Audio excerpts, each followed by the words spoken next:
Gracias, gracias. Hola, Bycross. ¿Algo querías decir? ¿Cómo Bycross, estás, Emily? ¿Qué tal? ¿Me muy escuchas? ¿Se buenas escucha bien? tardes. Sí, sí, ¿Qué sí, tal? ahorita Buenas te escucho. tardes, buenas tardes. A ver, yo creo que a veces opinar cómodamente desde un escritorio es fácil, ¿no? Pero otra cosa es conocer realmente el funcionamiento del Estado y qué es lo que pasa por dentro. Algo que dijo Eddie que es verdad. Recordemos que hasta el año 2023 existían los nombramientos a dedo. Y en el Estado un nombramiento es una plaza que no puede sacar así nomás. Y estos nombramientos venían desde el año 94, lo recordemos, y se perpetuaron más en la época de Fujimori. Cuando yo a veces escucho a muchos liberales decir que Fujimori aplicó, ¿cómo se llama esto? Reformas liberales y redujo el Estado al vender las empresas públicas, puede ser verdad hasta cierto punto, pero hay otro lado de la realidad, es que creó más oficinas y más unidades ejecutoras. Pero eso es lo que estoy Esa, diciendo yo. Eso es lo que claro, estoy diciendo yo. exactamente, por eso te estoy dando la razón en eso, Eddie, ¿no? Ah, ya. Pero también Es que, hay otra cosa que hay que, ya, perdón. ok, pero también hay otra cosa que hay que decir. El tema de que si un estado es grande o es un estado más pequeño pasa por un tema de gestión. A ver, en el estado, para poder operar el estado como tal, necesitas 44.000 puestos claves o puestos de confianza, ya donde se supone que debería operar mejor el estado. Con esos 44.000 puestos estarías completamente funcionando y operativizado, ¿ah? Ojo, porque hay muchos más puestos que 44.000. Y eso es bajo estudio. ¿Cuál es el problema? Es que ningún partido tiene esa cantidad de gente para ocuparlos. Entonces es lo que pasó con el Fujimorismo y es lo que los fujimoristas no entienden muchas veces, ¿no? Que cuando Fujimori hace los nombramientos, ellos pactan con varios partidos. Entre ellos, uno de los primeros partidos con los que pactó fue con el de Alan García, con el APRA. Hay famosos videos donde el tío George hablaba, pues, ¿no? Con Alan García diciendo que ya habían coordinado con la bancada fujimorista y todo el tema. Recordemos eso, recordemos que en el año 96 a Alan García se le da prescripción anticipada de muchos de sus delitos, ¿no es cierto?, por los que él estaba siendo juzgado, y curiosamente fue hecho por los jueces de Montesinos, que luego fueron condenados. No lo digo yo, está en la historia, está plasmado en la historia, eso no es algo que yo me estoy inventando. Pero a veces contamos parte de las historias que nos convienen, ¿no es cierto? Hay que decir también que cuando mucha gente que dice ser liberal, por eso yo en esta parte muy interesante, yo digo siempre que hay mucha gente que se autopercibe de derecha, hay gente que se autopercibe también de izquierda, porque ni siquiera saben qué ser de un u otro lado. Cuando hablan de que Fujimori era un liberal, en todo caso las reformas liberales las trajo el Fondo Monetario Internacional. Recordemos que una de las condiciones del Fondo Monetario Internacional para poder condonar parte de la deuda y hacer un sujeto de crédito era vender parte de las empresas nacionales para poder pagar nuestra deuda, la deuda que nos dejó Alan García dentro de un proyecto de mandato socialista prehistórico. Eso hay que decirlo también. Y es más, no lo digo yo. Ojo, ¿ah? El otro día escuchaba ¿cómo se llama esto? Una entrevista que le hicieron al vicepresidente Fujimori en su momento y que lo lleva a la presidencia, creo que es cusqueño, no me acuerdo que era un profesor, se me ha ido el nombre ahorita, ya, pero es muy famoso. Eh, ¿Cómo se llama este señor que fue incluso catedrático? eh, que fue en esa época fue presidente de los emprendedores del Perú, era el presidente de los emprendedores del Perú, en la época que fue presidente. No me acuerdo del apellido, me voy a acordar en el momento. Pero él cuenta, porque él fue vicepresidente y él lo dice. Hay una entrevista maravillosa que le hace Nicolás Lucar, ¿ya? Y a pesar de que Nicolás Lucar no es un santo de mi devoción, pero se lo hace a alguien que es el fundador del Fujimorismo. Ojo, ¿ah? Y que hasta el día de hoy acompaña al Fujimorismo. Y él lo dice. Nosotros salimos, y por favor les ruego que le escuchen, a esa crisis gracias a que Fujimori tomó a bien junto con Boloña llevar a cabo la ruta, ¿cómo se llama esto? La hoja de ruta que nos dio el Fondo Monetario Internacional. Él lo dice. Y esa fue la mejor acción que hizo Fujimori. Y es más, él cuenta que él mismo critica el autogolpe porque en ese momento él era senador y él critica el autogolpe de Fujimori porque él dice, ya nos habían aprobado los presupuestos. Lo que no nos aprobaban era darnos, el Congreso nos había, en aquel momento nos había aprobado los presupuestos y lo que nos faltaba dar era, ¿cómo se llama esto?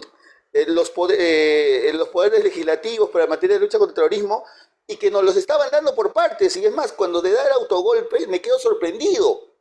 Él lo dice. Y es un hombre que hasta el día de hoy está en el fujimorismo.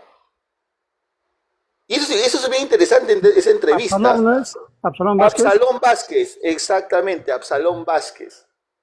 A quien tengo mucho gusto de conocer, al Cholo, a él lo conocemos, ¿no? Era un hombre emprendedor en esa época, uno de los grandes empresarios. Absalón Vázquez lo cuenta, no lo cuento yo, ¿ah? Él dice, Fujimori siguió la hoja de ruta y puso para esa ejecución, ¿a quién? A Boloña Bertz.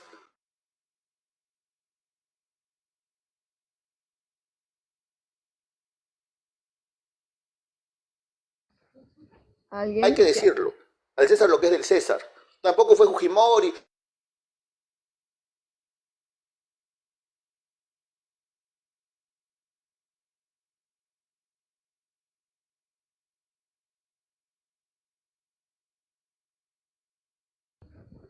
¿Alguien que quiera acotar?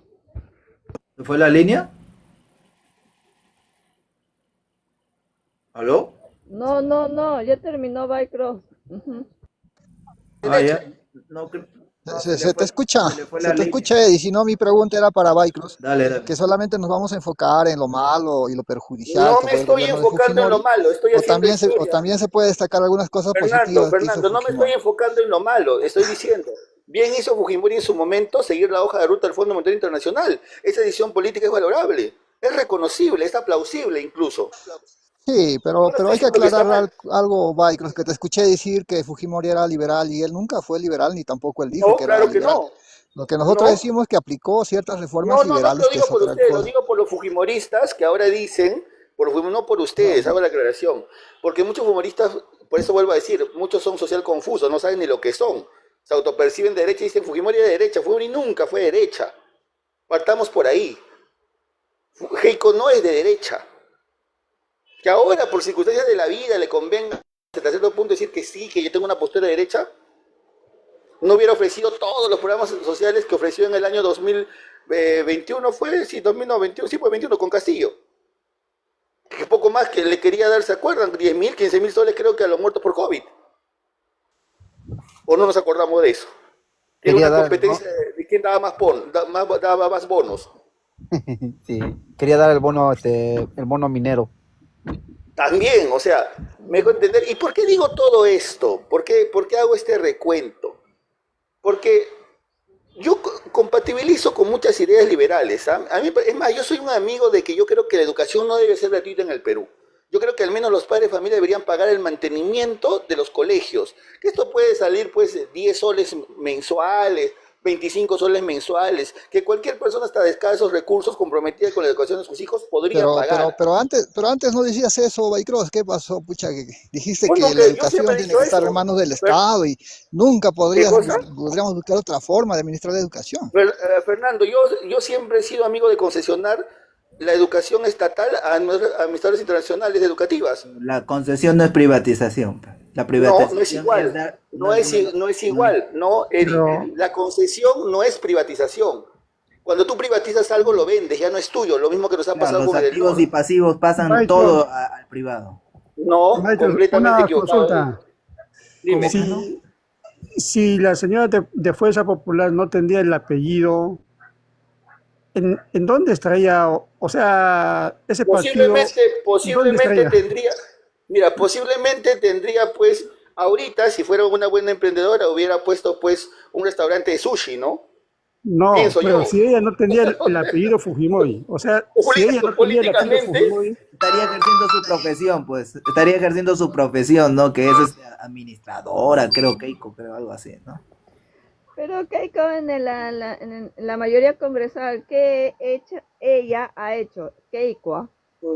no, derecha celeste, la propuesta no fue de Boloña, la propuesta fue del Fondo Monetario Internacional. La que lo ejecutó fue Boloña. Lo dice el mismo Absalón Vázquez, que estuvo ahí,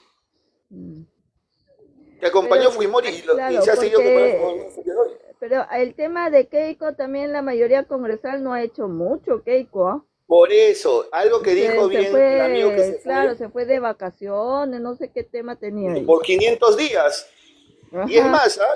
Hay algo que que a los liberales por lo cual deberían odiar, bueno, no tal vez no tanto odiar, pero o tal vez sí a cierto punto. ¿Ah? Recordemos Criticar, que el tema es criticar, mi criticar, estimado, criticar. criticar No a es Keiko odiar, no es un Fujimori. tema de Ok, odio, no es un ok, tema. pero vamos a que usemos la palabra. Deberían criticar a Keiko.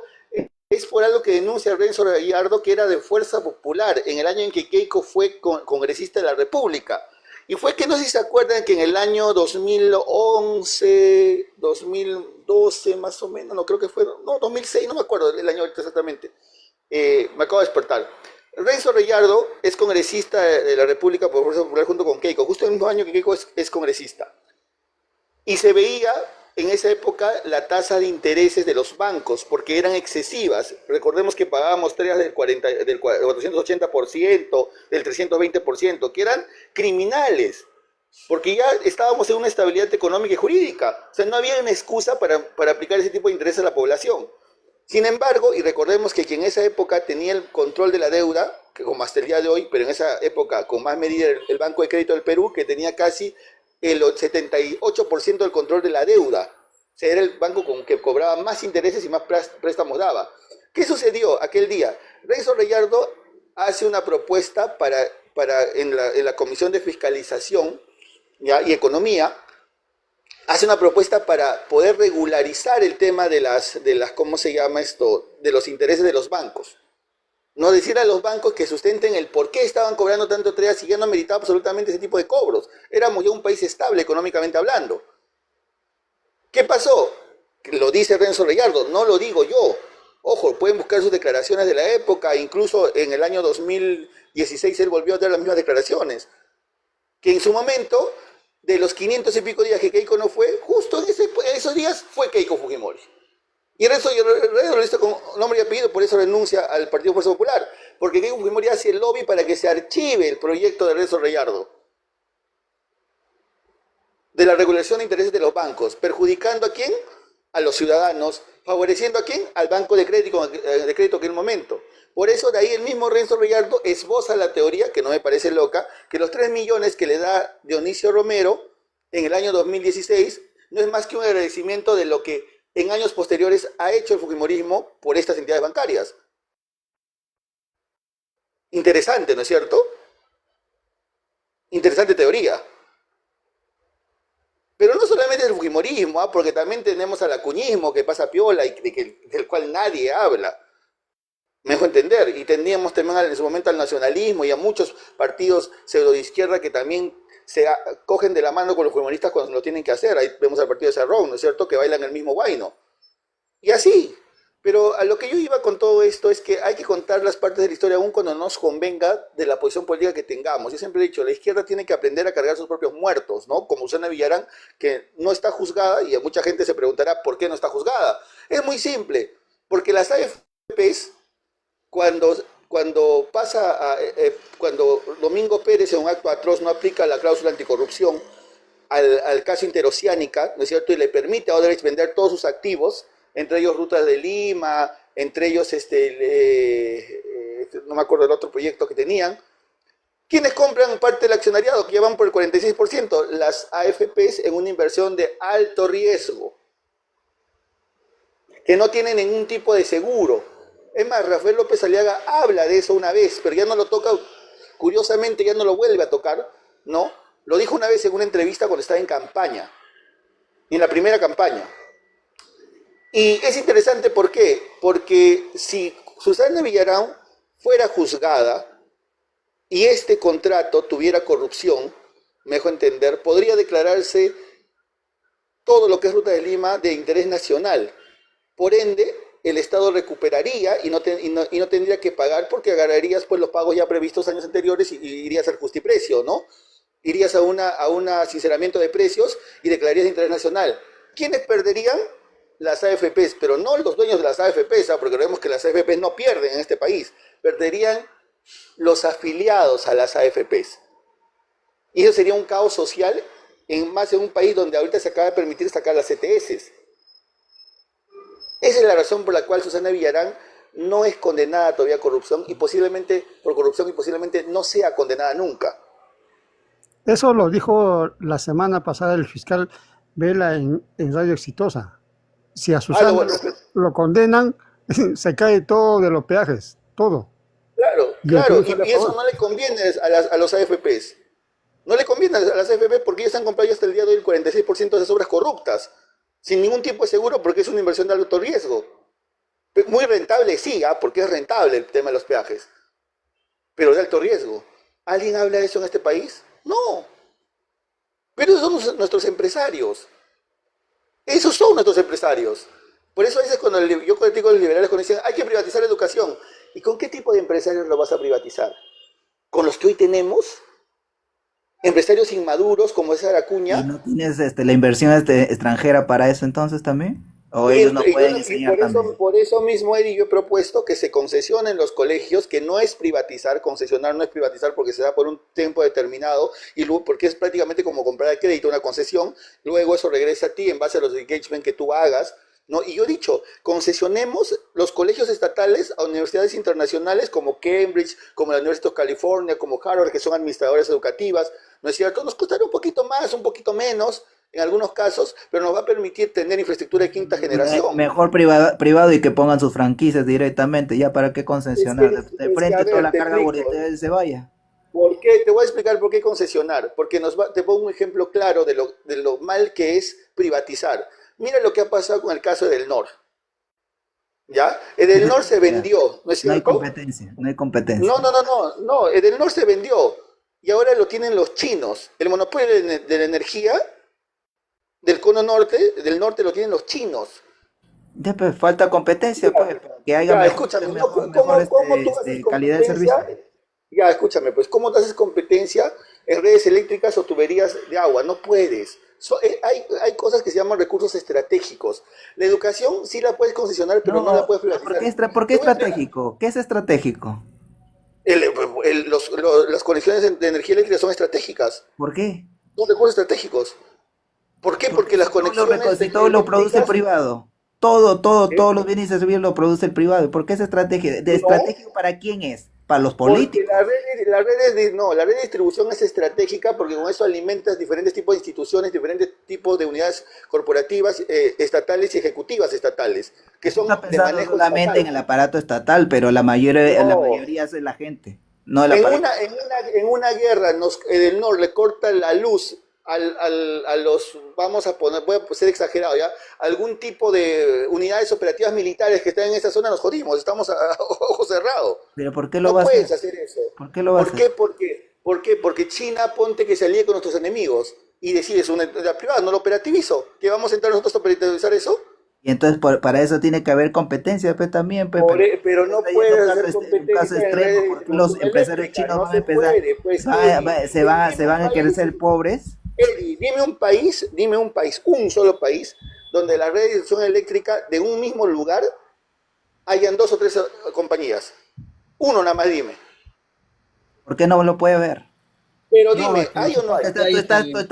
Tú te estás cerrando al tema en que no va a haber No me estoy competencia. cerrando, te estoy diciendo lo que funciona y lo que no funciona. Si funcionara lo que tú dices en otro, habría aunque sea un país donde se demuestre teoría, pero no deja de ser una teoría, pues. No es teoría, siempre la competencia termina Vuelvo a repetir, solamente hay que dejar que entre nada más.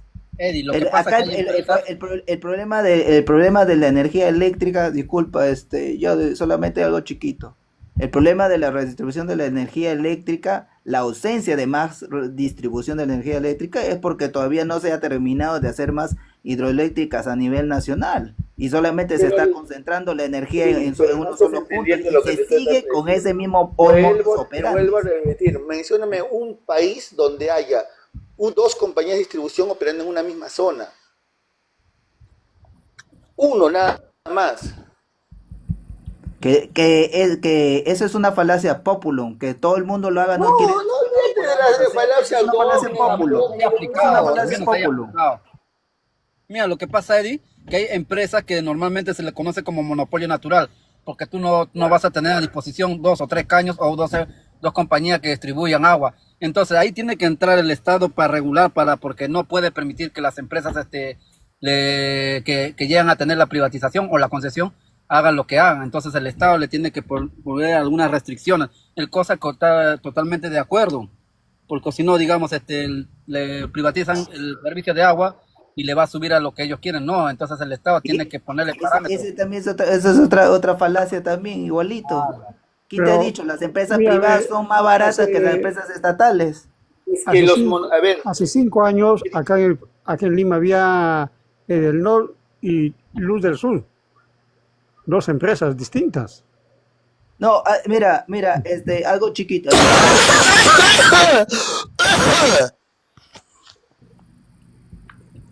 ¿Quién está hablando? o sea, ya, dale. No, espérate, Emily, bótalo, si quieres bótalo. Pero lo que iba a decir, en la época de Beltrán, habían dos empresas que distribuían la electricidad en Lima, ¿ya? Y también habían otras empresas, que ahorita no me acuerdo, también de la distribución del agua también. El que termina rompiendo y destruyendo la competencia de esas empresas privadas fue Velasco, por si acaso, ¿ya? Así que sí hay antecedentes, por si acaso, digamos, Ya, ¿y acá por qué no lo retomaron? ¿Ah? ¿Por qué nadie lo retomó? Porque no hay gente pro mercado que abogue por la competencia. Todos han sido socialdemócratas pro mercantilismo, y el mercantilismo no admite competencia Pero, alguna. es que, a ver, mira, te voy a poner este ejemplo. ¿Qué quieres al respecto que haga cuando Te voy a termina poner- siendo una te voy a decisión poner- política y no de A ver, mercado? a ver, te voy a poner este ejemplo, Eri. Vycross, Si yo concesiono, mira, el tema es decisión política. Si tienes un político que no cree en la competencia y en el libre mercado, no va a haber. ¿quién ha dicho que no creo en la competencia? Es más, yo te puedo decir que soy más liberal que tú y te voy a explicar por qué soy más liberal que tú. Primero que nada, ¿por qué yo quiero concesionar los colegios, entidades? El CEO no es parte de la propuesta liberal. Déjame terminar. Te voy a decir por qué yo y te voy a decir por qué soy más liberal que tú. Porque si yo traigo administradores internacionales. Pero acá que no son se trata de universidades, competir, Wycroft, quién es más no liberal estoy que el otro. Eso no es el compitiendo. punto. Escucha, Fernando, El punto no es quién es más liberal que el otro. Eso no es el punto. Y voy a explicar mi Wycroft. posición. Mira, y voy a mostrar por qué yo hasta puedo ser más liberal que muchas personas que quieren ser liberales. Y quiero explicarlo, déjame explicar. Cuando termine mi idea me critican todo lo que quieran y yo los voy a escuchar. Ok, mira, ¿por qué digo yo que termino siendo más liberal que los liberales? Y yo abogo más por la competencia y de calidad. Si yo le concesiono los colegios a administraciones internacionales que son universidades extranjeras y le digo, oye, yo te doy la concesión a este colegio por 15 años, bajo concurso internacional, que vengan todas, le doy a cada uno 100 colegios de los 4.000 y pico, 4.800 colegios que hay. No es poco 100 colegios por una administradora, ok, es tentativo. Me manejo bajo propuestas. Las universidades construyen el colegio, el cual yo voy a ir pagando con el tiempo, porque es una concesión, o sea, al final del día va a terminar siendo mío, porque lo voy a pagar en partes, por eso se llama concesión. Y le genero estándares de calidad educativa que ellos mismos ya vienen con estándares internacionales. ¿Ok? Ellos van a empezar a competir entre ellos para poderle yo concesionar más colegios, porque ese es el objetivo de un administrador internacional, tener más colegios concesionados. Voy a generar una competencia natural en el mismo sistema estatal educativo. Voy a eliminar el Ministerio de Educación para que pase a ser de un ente administrativo y ejecutor a un ente solamente supervisor, de que dichos compromisos con el ente privado se cumplan. En resumen, estoy concesionando la administración de la educación. No la estoy perdiendo, la estoy concesionando. ¿Ok? Bajo mis lineamientos educativos, ¿no es cierto? Bajo mis lineamientos educativos, que son el respeto a la familia, el respeto a la vida, las buenas costumbres, los valores, etcétera, etcétera. Y por default, ¿qué hago? Al privado le genero una competencia real. ¿Por qué? Porque ser una educación buena dentro de una educación paupérrima no te hace más bueno, te hace menos malo, que es lo que pasa con los colegios privados hoy en día, pasa con las universidades hoy en día, las universidades privadas, porque sean un poco mejores dentro de una educación paupérrima no los hace más buenos, los hace menos malos. Y yo quiero algo que sea de calidad. Cuando el sector privado tenga una competencia real, me dejo entender, va a mejorar. Durante varios años, no sé si ustedes lo saben, al sector privado se le ha exonerado de impuestos y se le ha exonerado de muchas cosas para que teóricamente lo reinviertan ¿en qué? En mejoras tecnológicas y educativas en los centros que administran. ¿Ha sucedido? No ha sucedido. Recordemos que el mismo César Acuña pasaba por sus gastos de campaña por gastos de la universidad. Millones de millones, que se supone que tenía que reinvertir. Entonces, Ha pasado lo mismo, no se acuerdan lo que pasó con la Inca Garcilaso de la Vega. El rector ganaba 2 millones de soles. ¿Era estatal? Era privada. Eso- La educación paupérrima. Pero ¿cuál ¿Qué es el pasó con las problema? Es peruanas? su plata, pues es su plata de ellos. ¿Cuál es el problema? No es su plata, no se trata, no, porque el dinero que se le exoneró de impuestos es el dinero de todos los peruanos, se le exoneró justamente para que ellos reinvirtieran y mejoraran su ente educativo privado. Se le Claro, dio esa yo no estoy de facilidad. acuerdo con la Algo- exoneración de impuestos para Ese nadie. ejemplo que tú vas a hacer, no todas las universidades han empleado eso, solamente algunas. Mira, la No San todas. Martín, mira, te voy a dar los ejemplos, ¿ah? La San Martín, desbalance patrimonial, ¿no es cierto? Mala administración. ¿Quién lo maneja? Un aprista. Para que vean hasta dónde están politizadas las universidades, ¿ah? Ah, La claro, ya Garcilaso de la Vega, tú ya diste tu a la punto, cual- Bycross, tú ya diste tu punto, tú ya diste tu Claro. punto. Ya lo que acá, las concesiones, primeramente no es libertad económica, simplemente son privilegios y es competencia desleal, así que ahí no hay libertad para elegir, para empezar. La verdadera privatización, cuando no tiene privilegios, deja de ser mercantilismo y ese sí es capitalismo popular para todos. Y ahí la gente sí va a poder elegir lo que mejor le conviene de acuerdo a su bolsillo. ¿De acuerdo? Y ahí no va a haber estándar de educación. Cuando hablas de estándar de educación, estás hablando de igualdad material. Y eso no se persigue. Porque no sin importar, ¿Qué diferencia sin importar estándar la y desigualdad, educativo? tú ya diste tu punto de Lineamiento vista. educativo, no, Eddie, un ratito, no confundas. Una cosa es un lineamiento educativo y otra cosa es un estándar educativo. Cualquiera No puede confundas tener sus los políticas educativas que lo alineen a lo que necesita. Y eso lo puede hacer desde un colegio chiquito hasta el más grande y tendrá sus propias formas de implementarlo, desiguales, heterogéneos y diversos. Y así no debe haber, en ese sentido, ¿cómo se llama? No creo en la estandarización, sobre todo cuando viene impuesto desde el Estado, ¿no? Porque sería un nuevo monopolio, un nuevo oligopolio al que estás fomentando. Las concesiones son oligopolios finalmente, no es libertad económica, ¿ya? El tema es, ¿para qué concesionar cuando puede venir la franquicia completa y ya está? ¿Cuál es el problema? Eso es mejor y que sigan compitiendo, nada más. ¿Para qué le vas a dar Tengo una privilegio pregunta. sobre el resto de los colegios? Privada, Y otra cosa más, cuando una empresa privada quiebra con sus activos y pasivos y ya está. No es contraproducente con todos los impuestos que generan los contribuyentes. En cambio, cuando una concesión quiebra o una empresa estatal termina quebrando, claro que es contraproducente porque genera deuda que se van a pagar con los impuestos de toda la gente. Es mejor simplemente quitarse toda la carga burocrática y que la administración, distribución de los bienes y servicios lo haga los privados dentro del mercado, compitiendo en igualdad de condiciones o igualdad ante la ley. Nada más, no tienen por qué tener más favores de otros. yo te hago una pregunta, El que quiere Eddie, ¿cómo una concesión, concesión el quiebra? que quiere concesión siempre es el que va a terminar Pero te ejecutando. pregunto Pero algo. déjame terminar, ¿cómo una pues. concesión Déjame quiebra? terminar. Pero Tú ya tú diste respóndeme tu dentro punto. del reglamento, pregunta, quiero que me respondas. ¿Cómo una concesión Déjame quiebra? terminar, ya voy a terminar. Y todo el mundo sabe que en las concesiones siempre está el clientelismo político, porque siempre vas a llamar al que mejor te parece, no y nunca va a haber ahí libertad para elegir, nunca va a haber competencia, siempre va a haber privilegios.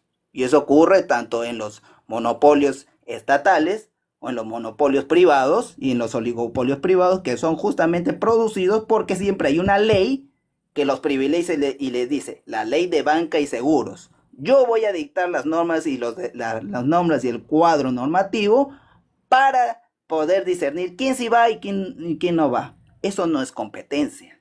Eso es dar privilegio para que capturen un sector económico. Entonces sigue hablando sigue escondida la planificación de la economía o de los sectores económicos bajo mandato estatal y no bajo las reglas del propio mercado a través de la demanda y la oferta. Así de sencillo es el tema. Y ahora yo quiero que tú me respondas cómo una concesión quiebra. ¿Cómo las concesiones quiebran? Ajá. ¿Qué es una concesión primero? La concesión es cuando el Estado hay activos y pasivos del Estado y activos y pasivos del propio privado, se mezclan. para poder administrar y La concesión, distribuir los claro, bienes. es una, ya, pero Ese- ¿cómo quiebra una concesión? ¿Cómo podría quebrar una concesión desde el ámbito ¿Cómo? económico? En el ámbito económico, como todo el mundo, pues, cuando gastas más de lo que puedes tener, pues, nada más. Todo el mundo sabe, esas son cosas básicas. Ahora, si tú me dices las razones Tú me has dicho que por las las cuales al concesiones, final cuando quiebran termina las perdiendo, concesiones, escúchame. hay un A montón de ver, aristas para terminar un ratito, quebrando, un mi ratito, un estimado. ratito. A ver. Tú me has dicho que cuando las concesiones quiebran, el Estado pierde, ¿cierto? Por favor, te pido encarecidamente que ¿Y me qué, des y qué es un ejemplo de una Petroperú? co- ¿Qué es una conce- Petroperú? Petroperú no es una concesión, pues es una empresa estatal, no es una concesión. Oye, Pero pero dame un si ejemplo de una concesión, escúchame. en Petroperú, había muchos privados, las directivas eran Olvídate de Petroperú, no a mezclemos dedo. papas con camote, Eddie, no hablemos, no mezclemos papas con camote. De ahí pasamos si quieres a Yo lo Petroperú. explico, yo lo explico. Yo lo explico, yo lo explico. A ver, explícalo, Marco. No, A pero el ver, Estado sí. gana. A ver, El Estado a ver. gana. El que pierde es el consumidor o el ciudadano A ver, común. a ver, a ver. No, a ver, un ratito. Yo puedo explicar. Si hay una diferencia entre una empresa estatal, como Petroperú, y concesiones. Normalmente una concesión se da cuando hay un activo. Se le da un activo a un privado a cambio de un pago o un... Es decir, el flujo de dinero va a depender de la ecuación económica que hay en el contrato. Siempre una concesión es un contrato que simula un mercado perfecto. Eso es importante saber, porque tiene razón. Es decir, un concesionario no necesariamente quiebra porque el Estado, por el contrato, puede estarle fluyendo recursos. Ejemplo, el corredor. El corredor es un ejemplo de concesiones donde le dan las rutas y estas ya técnicamente han quebrado. Lo que pasa es que el contrato hace que fluya dinero hacia ellas de parte del Estado o del gobierno regional o de quien sea que esté a cargo de dar la concesión. Y precisamente por eso ahí hay que entender que hay una especie de truco. Parece que no quebrarán nunca, pero para nosotros es una quiebra desde el momento en que ya no está siendo rentable. Y es una quiebra desde el mismo momento en el que se simula una ecuación, donde se pone una ecuación económica en un contrato, porque es imposible saber la demanda futura de los consumidores. Es decir, el peor caso, el mejor ejemplo es la concesión del transporte. No sé si eso responde a tu pregunta, es decir, el tema de licencias. No, yo te entiendo. Y ahora te hago otra pregunta más, querido Marco. Me parece interesante lo que has dicho, porque tienes mucha razón en lo que estás Es diciendo. lo mismo con los monopolios estatales, no quiebras de Eddie, DAPAR porque sigue siendo realimentado por el Estado. Petroperú es lo Has mismo, dicho no algo parece bien que no quebrara. interesante, ¿no es cierto? El transporte público, o sea, si vamos al tema del negocio, no es un buen negocio. Sería prácticamente una quiebra en pocos o a largo tiempo, ¿no es cierto? Porque es así, el transporte público es Ahí está en Natru, ¿no? ¿Por qué tiempo. desapareció en Natru, por ejemplo? Un ratito, Marco, tiene un ratito, Eddie, ¿no es cierto? Pero el transporte público tiene que existir. Y a veces el Estado, aunque yo soy enemigo de eso, lo tiene que subvencionar. Porque lo que tú No, a acabas ver, de- no, es que tu una idea subvención. es creer que no va a haber transporte público si es que no pones corredor. De hecho, ya había un transporte público. Otra cosa es que tú no estés de acuerdo con la calidad de ese transporte público y tú quieras llegar a ser una autoridad política para agarrar y decir, oye, como a mí se me ocurre que quiero tener la calidad de los suecos o de los suizos en transporte, pues porque no te estás dando cuenta. Otra cosa importante, porque esto es moneda común en Europa. Tú cuentas, normalmente la gente calcula lo que paga en el ticket a la hora que se sube al ómnibus, pero no cuenta lo que paga en impuestos y lo que Claro, viene del ahí presupuesto. va, claro. Tienes Eso- que contar eso- todo. Termina Claro, por perdiendo el eso, consumidor, por eso, obviamente. por eso, claro, por eso los impuestos en Europa son altísimos, ¿no? Por ejemplo, si vas a Suecia, pues creo que llegan al 37-38%, si vas a Suiza llega hasta el 54%, es un escándalo. Para nosotros sería un escándalo, a ellos lo pagan como si nada. Tienen buena calidad de vida, por así decirlo. Hay un ente administrador estatal que lo hace bien, porque aquí el problema no es el Estado, el problema son las personas que administran el Estado, eso hay que decirlo.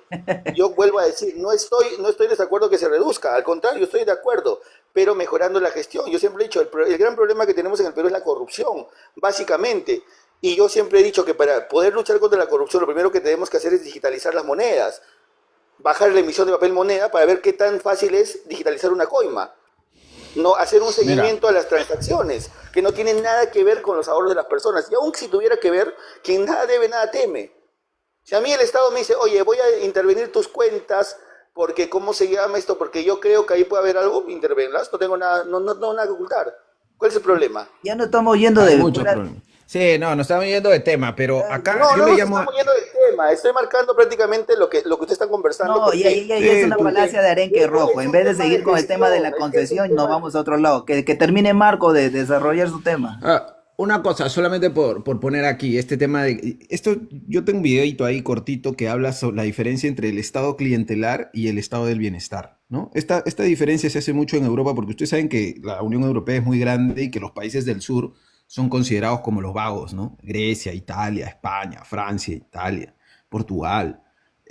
Son considerados como los vagos de Europa, mientras que los del norte son pues, los productivos, los educaditos, los que siempre hacen las cosas como se debe, etcétera, ¿no? Entonces es como que tú pones determinadas, ¿cómo se puede decir? No, Determinada pero Marco, ahí hay que estructura. hacer un stop, Marco, hay que hacer un stop, Dime, porque dime, los ¿a del qué stop norte, quieres hacer? a ver, los del norte, si bien es cierto, tienen lo que tienen, porque hay que recordárselo siempre a los países nórdicos, porque en algún momento de la vida ellos pusieron su moral de costado, como el caso de Suiza, y aceptaron todo el dinero de Burkina Faso, de los diamantes una de rara, sal, del narcotráfico. esa es una falacia, Y eso no es una falacia. No es una falacia. No, que hecho eso determine el éxito económico de Eso una nación como Suiza, eso yo lo veo más como no, eso es, eso es, eso no determina el éxito de una nación como Suiza. Porque ellos permitieron que muchas empresas de capitales oscuros se establecieran ahí y generaran industrias. No lo estoy criticando, pero fue un factor muy grande. No, te estás justamente comiendo el cuentazo de la izquierda nada más. No, Te estás comiendo no el es cuentazo de la izquierda. No es el cuentazo si la izquierda pretende vivir como los suizos y no pagar impuestos, que es una estupidez. Tendrían que ver cuántos impuestos se pagan en Suiza. Mejor entender para ver si les gusta. O sea, A ver, no estoy hablando del punto de la izquierda. No, por eso te digo, no, esa interpretación de que, ay, sí, los suizos reciben, son un paraíso fiscal y eso determina su... No lo fueron No, en su momento lo fueron, eso no es una mentira. que no sea una mentira no significa que eso determine su éxito económico. Porque eso les permitió ver ciertas industrias, hacerse de ciertos capitales. Tienes Claro, otra sociedad, tienes claro. otros casos que no han tenido ese flujo de capitales y también han tenido éxito. ¿Cómo cuál? Entonces, ¿cómo explicas? ¿Cómo cuál? Como Luxemburgo, Liechtenstein. ¿Liechtenstein? A ver, por eso, yo no me quiero ir, ¿te das cuenta? A ver, espérate. Una cosa, yo solamente he subido porque no quiero hablar de todos los temas, no quiero hablar de historia, no quiero hablar de un montón de cosas. Quiero simplemente dejarle aquí dos ideas que podemos aplicar acá, porque esta es la idea de lo que yo que... quiero decir, a ver, Marco, A ver, ya, pero termina, no has terminado. Terminar yo con esto, quiero terminar yo con A esto. ver, Yo no estoy termina. a favor de la estatización del Estado, ojo, porque acá abajo dicen que yo estoy a favor, no, al contrario. Yo más creo en una economía mixta. Yo creo, es más, lo he dicho en algún momento en mis muchas intervenciones. Yo creo que nosotros como sociedad somos muy inmaduros. Nuestros empresarios son muy inmaduros. Vemos todo lo que pasa, ¿no? Y más allá de fijarnos en cosas internacionales, que como tú dices hay que hablar de la realidad y eso está bien, ¿no es cierto? Es que ese es el gran problema que tenemos como sociedad. Y tiene que existir algún tipo de control. Sí tiene que existir, aunque no nos guste. Yo soy empresario. ¿Qué crees que a mí no me gustaría que esto sea un paraíso liberal? Por supuesto, yo tengo un holding de 18 empresas. A mí me recontra Baicross, beneficiaría. o sea que los empresarios son malos. Baicross, o sea, No, tú dices no ha que los dicho empresarios malo. son malos. Lo que yo digo es que todavía están en fase niñitos los empresarios. Sí, Entonces, que termine. No, Bueno, termina, Baicross. para que los empresarios Que termine. adultos, así como nosotros, así como Que nosotros, termine, en la vida que cotidiana, termine porque dijo que iba a cerrar, pero no ha cerrado, se dedica Claro, a voy a hacer contestar. a ver, ¿Y por qué? Y voy a dar varios ejemplos. Un par nomás. A Roque Benavides, por ejemplo. Roque Benavides, que consideran como un empresario de derecha y todo. Pero no fue Roque Benavides el que creó a Gregorio Santos y a Dubiri, justamente por hacerse de tierras raras en el sur del Perú. ¿Acaso él no les dio financiamiento con los famosos programas de lucha contra la anemia en Puno? Esa parte de la historia pocos la conocen, pero los que estamos metidos en política sí sabemos cómo fue. Él no creó esos dos monstruos allá en el sur, ¿y acaso no fue Roque Benavides el que alimentaba todo eso por su beneficio propio? ¿Pasó? ¿Acaso no es Acuña uno de los empresarios, uno de los más grandes empresarios en educación, como lo fue en su momento Fidel Ramírez con las salas peruanas, como lo fueron los accionistas de la Garcilaso de la Vega, que hoy por hoy tenemos esa camada de profesionales que no están bien preparados? Recordemos que el mismo Pedro Castillo estudió en el César Vallejo, hizo hasta su maestría en el César Vallejo. Entonces, con esa calidad de empresarios, me dejo entender que lastimosamente son los que rigen el país. Ahí está el mismo Samuel Dyer, el dueño del grupo Dyer, que es un hombre que financia la mayoría de grupos de izquierda, ¿no? Y podríamos decir que también es de derecha. ¿Qué? Y podría mencionar un montón más. Entonces, el problema es que tenemos ese tipo de empresarios, me dejo entender, y estoy haciendo crítica a todos lados, por si acaso, que lastimosamente, sí, como muchos lo esbozan aquí, son mercantilistas, pero a mal, en contra de su propio país, y no nos permiten desarrollarnos. Entonces, ¿sí tenemos que tener algún tipo de control? Sí tenemos que tenerlo. Yo estoy a favor de la digitalización de la moneda para poder luchar contra la corrupción.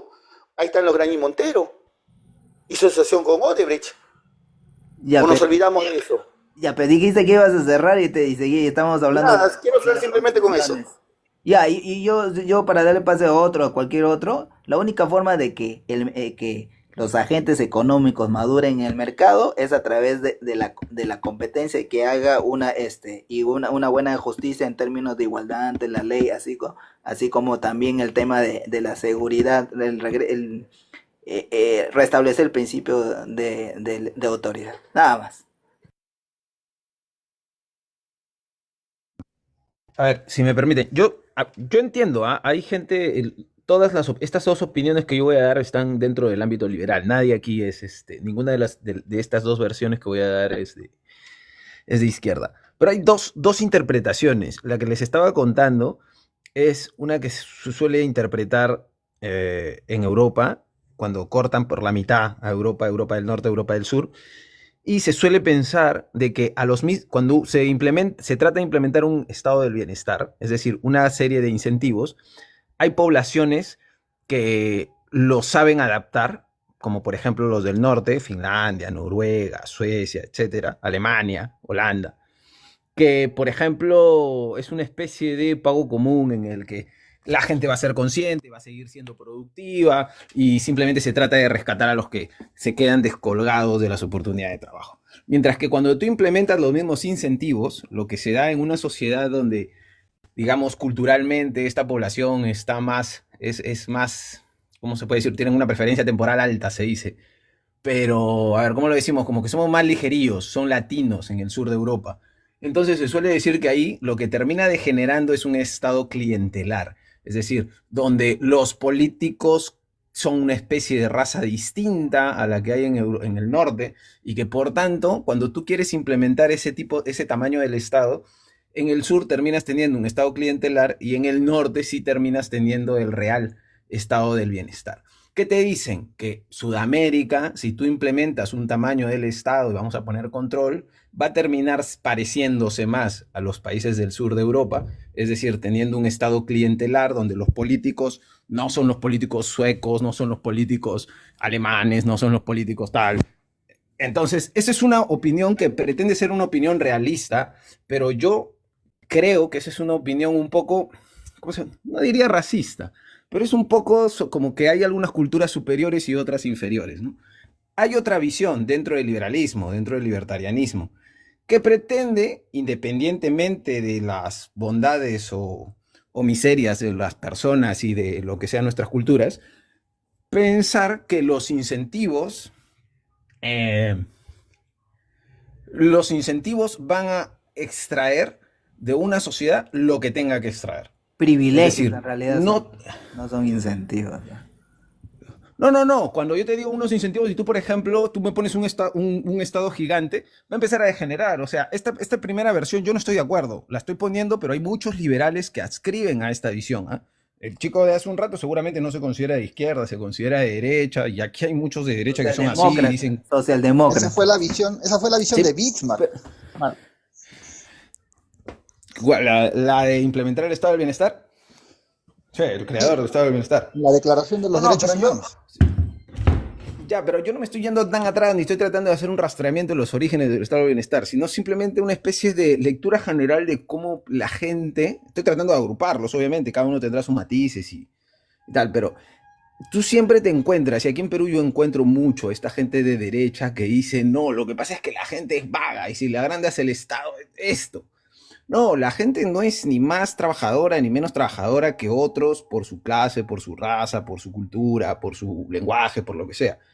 No, creo que tienen que ser otros los argumentos. Esto de que independientemente de en qué estadio digamos, de capitalización de sus mercados se encuentren, la liberalización siempre viene bien porque es justa, independientemente de los resultados que extraigas de esa liberalización.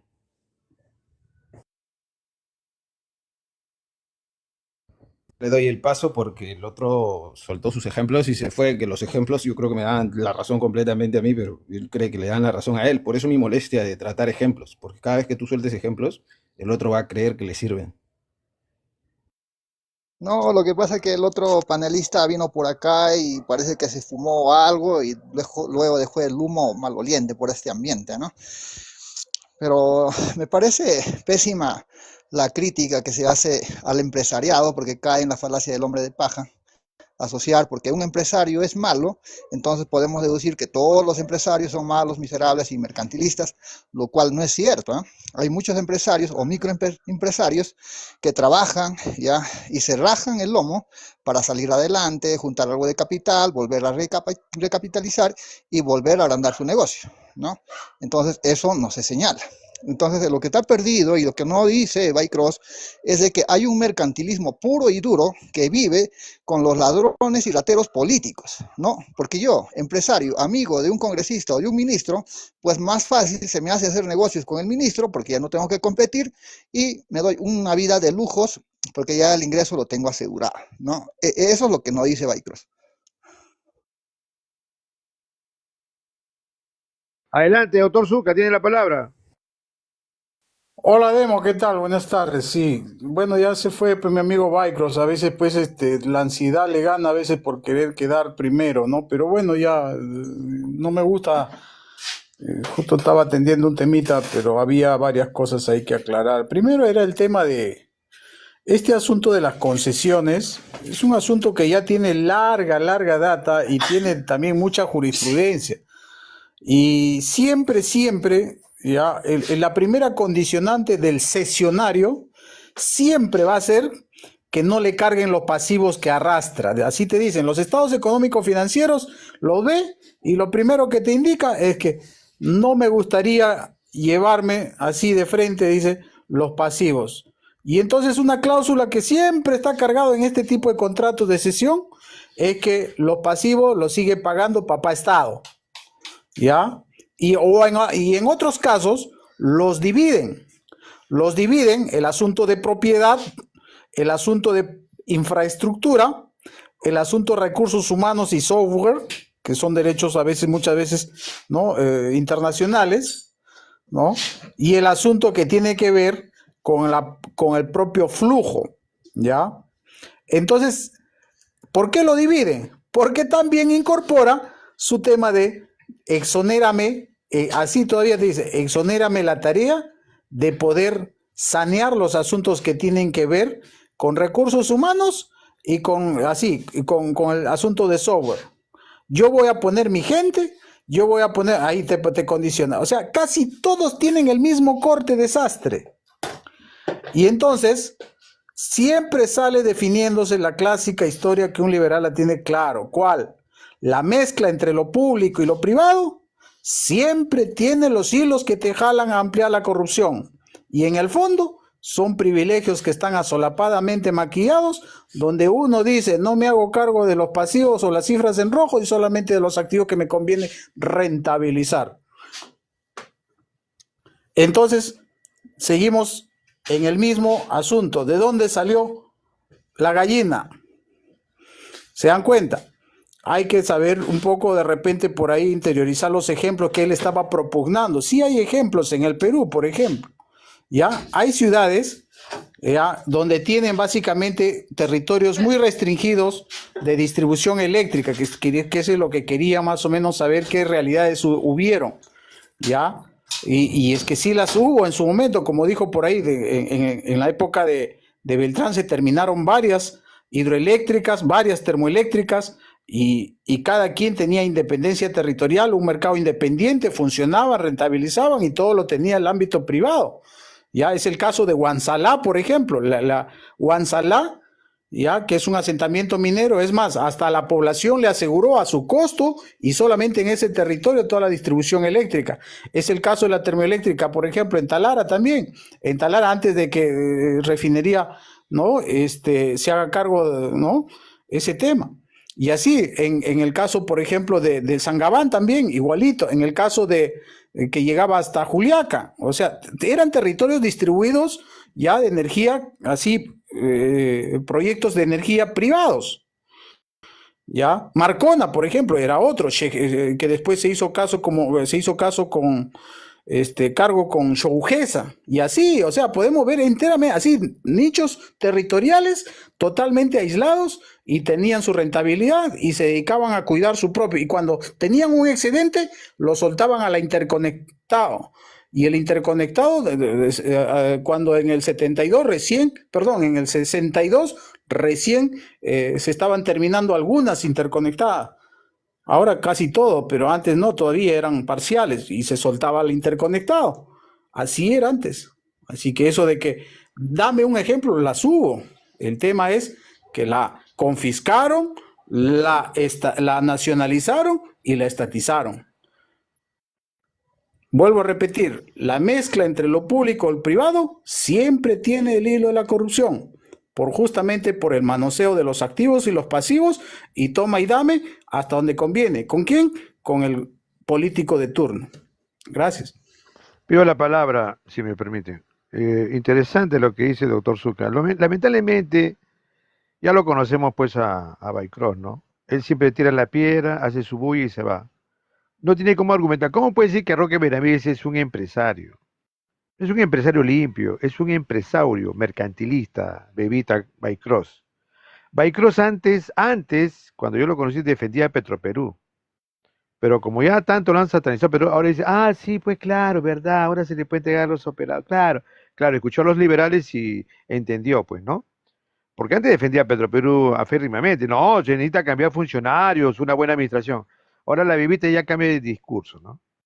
Y la Bebita contó públicamente que él fue jefe de campaña o apoyó la campaña de PPK, otro mercantilista. Claro, es que él, ¿qué dijo la Bebita hace unos días? Dijo, a mí no me importa si gana Porky, Keiko o gana López Chao, porque igual yo voy a ganar plata. Claro, vas a ganar plata porque eres mercantilista, pues, zurdo promedio. Con todo respeto te digo, Debe ser, Bebita, prebendario. no, claro, pues, ¿no? O sea, con todo respeto le digo Bebita Baicross, ¿ah?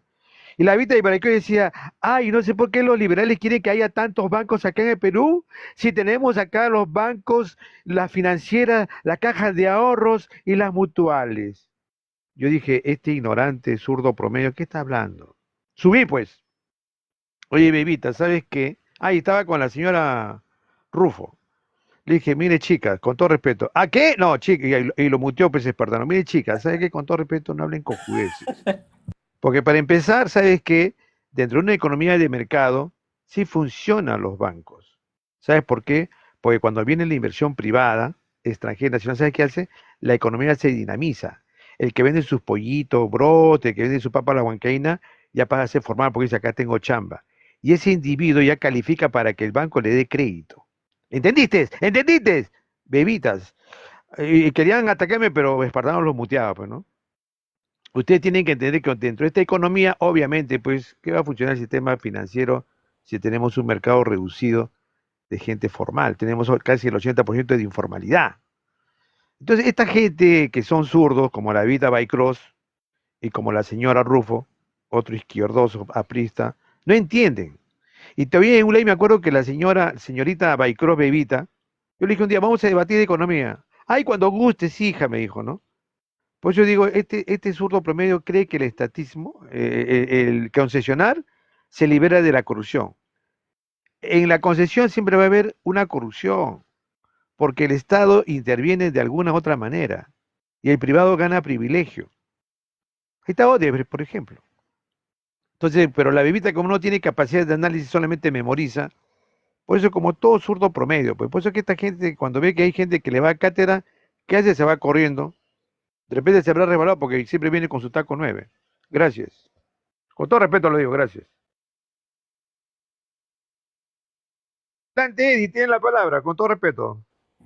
No, sí, ese es un tema que ya sabemos que las concesiones van a atender a los monopolios u oligopolios que terminan siendo la contracara del ¿cómo se llama? De la perpetuación del estatismo en el lado estatal con sus monopolios como Sedapal, o Petroperú, ¿no? Ahí donde hay un monopolio estatal, ahí donde hay socialdemocracia o economía social de mercado, siempre como el Estado se arroga el derecho a meterse en la economía, a regular, a reglamentar, y justo en los reglamentos vienen el tema del sistema de privilegios, ¿no? Entonces, o tiras agua para tu molino creando estado empresario, o entonces de otra cosa generas control a los privados, generando privilegios y mercantilismo, justamente porque generas ese sistema reglamentarista o de tramitología, ¿no? A través de las leyes, pues, ¿no? Entonces ellos mismos son los culpables de generar oligopolios y monopolios privados o estatales, ¿no? Y eso estamos en contra todos los liberales, ¿no? Por eso hablamos de la igualdad ante la ley. No debe haber privilegios para los empresarios. Lo que tienen que hacer es competir y competir y competir. Y el Estado siempre va a estar presente en el tema de la justicia, por ejemplo, por lo menos para un liberal clásico, en el tema de la seguridad, ¿no? Ahí por eso siempre, por eso ahora, en ciertas alocuciones, lo digo bien claro, la ley para liberal clásico es para perseguir a los criminales y no para perseguir el bolsillo de la gente, ¿no? Nada más, muchachos. Sí, desde que hable Marcus, pero antes de darle pase a Marcus con todo respeto, yo a veces digo, ¿no? Cómo esta gente de la izquierda nunca van a perder su esencia de estatista, ¿no? Yo recuerdo cuando Baicro decía, pero ¿por qué quiere desaparecer el Ministerio de Educación? ¿Quién va a administrar educación?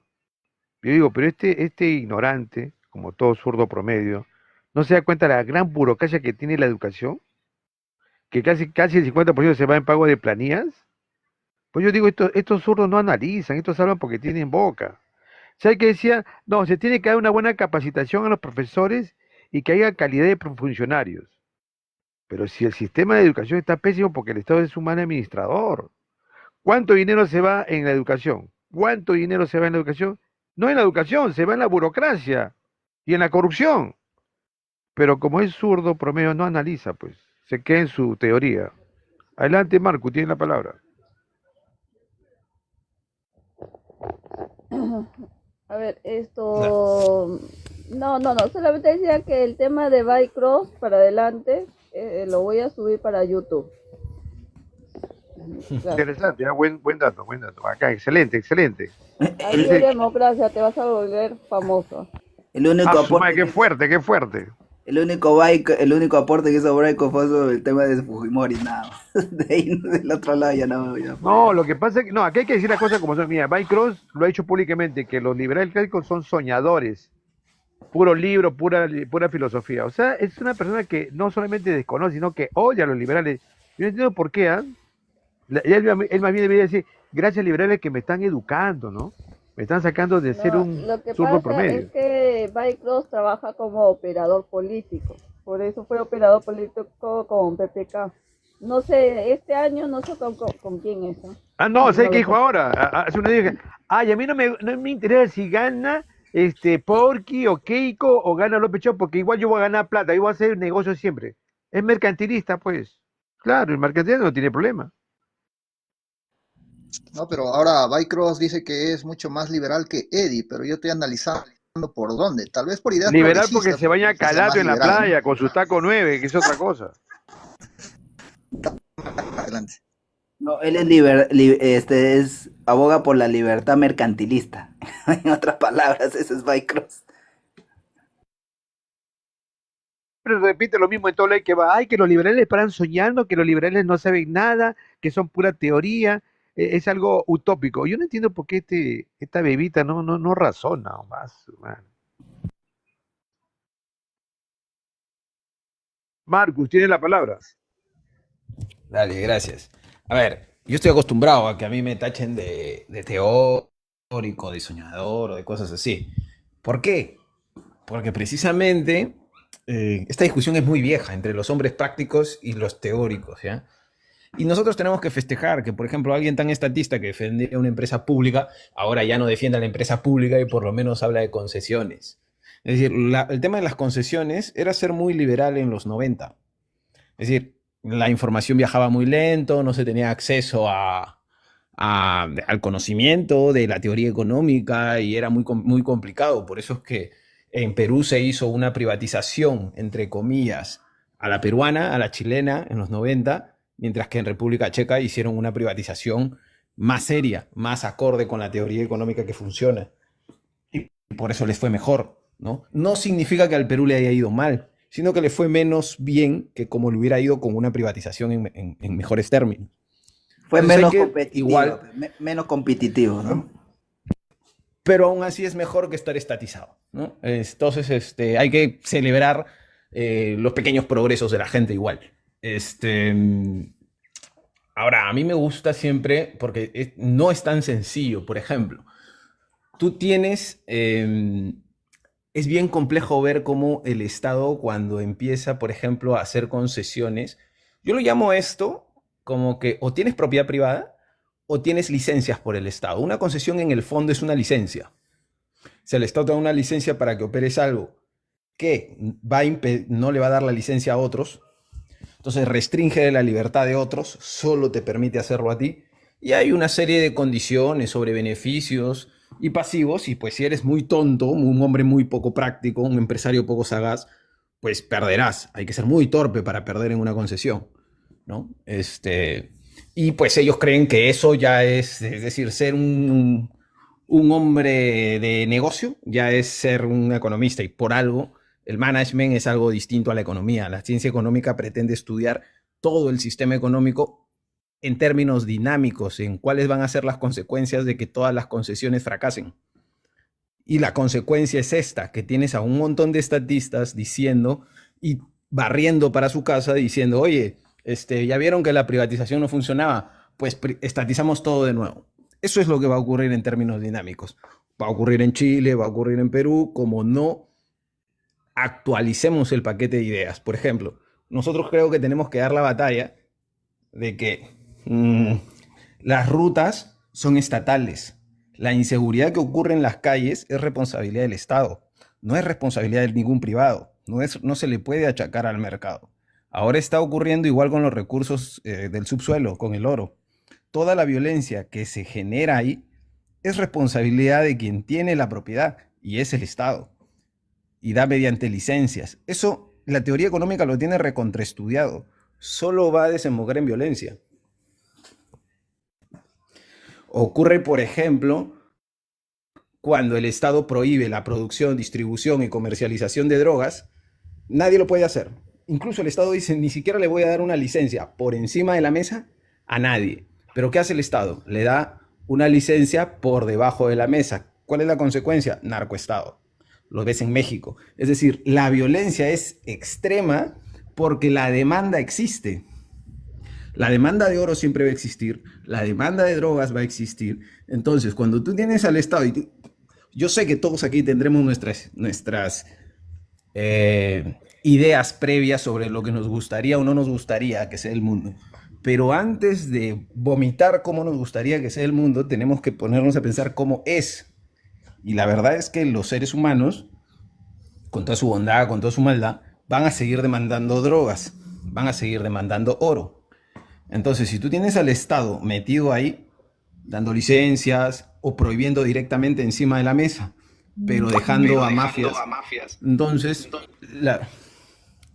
la mafia no es raro, pero tenemos que denunciar que en términos dinámicos solamente está condenado a que la violencia crezca en esos sectores.